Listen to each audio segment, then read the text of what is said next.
Welcome to section 6 of our project risk management knowledge area.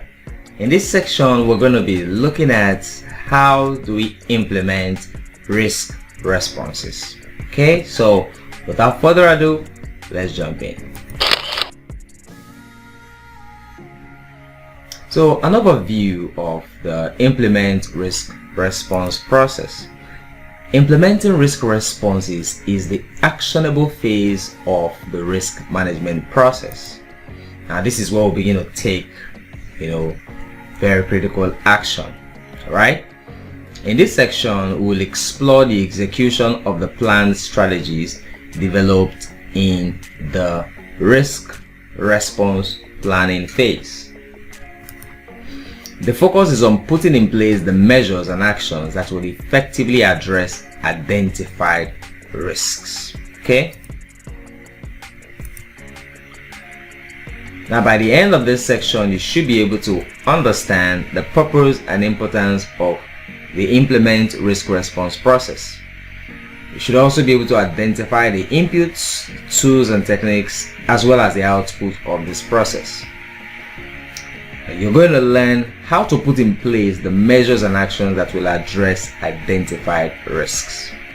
Okay, so this actually falls into the execution process group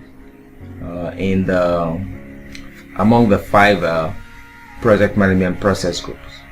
Okay, so let's move on. Now, what are the objectives of the implement risk response process? Firstly, to execute the actions defined in the risk response plan. Okay, so now we're going to start implementing and executing the actions that we have defined.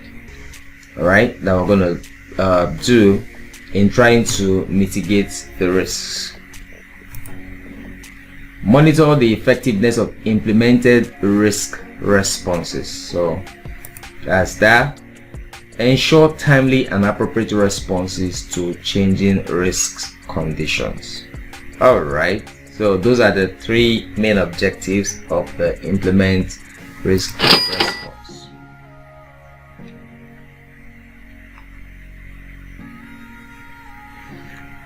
Alright, so what are the inputs of this process? Firstly, you have the risk response plan. And this is the documented strategy for managing and responding to identified risks. So you already have your strategy documented, alright, that you're going to use to respond to identified risks. Project documents. These are updated documents reflecting changes due to implemented risk responses. Right? So of course, you have those documents there that need to be updated from time to time, so the new information should reflect in the appropriate quarters as soon as possible for informed decision making. Work performance data, information on how the project is progressing concerning risk management. So this helps to give the status report for the project. Alright,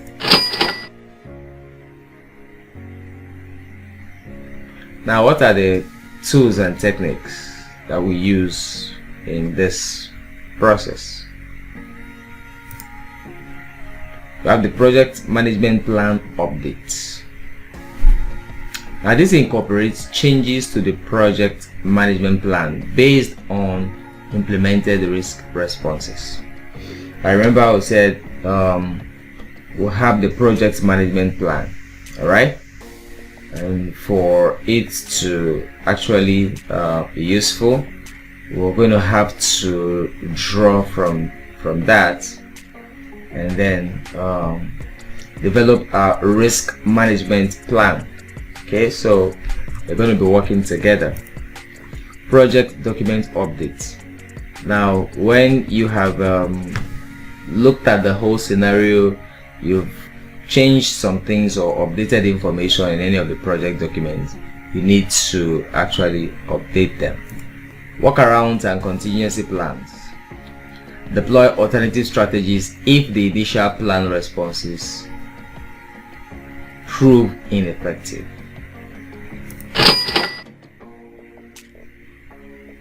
Okay, so what's the output from this process? Let's look at that quickly. Now we have the project management plan updates. So this reflects changes to project management plans due to implemented risk responses. We also have the project document updates. These ensure that all relevant project documents are kept current, right? Are kept up to date. So those are the output from this process. Now, what are the key takeaways from implementing risk responses? Firstly, implementing risk responses involve executing planned strategies. So after you've identified the risks, right? You've assessed and quantified, right? So this is where you start executing, right? Taking action towards addressing those risks, minimizing their outcomes or the impact on project objectives. Continuous monitoring is crucial to assess effectiveness of responses. Workaround and contingency plan provides flexibility in adapting to changing risk conditions.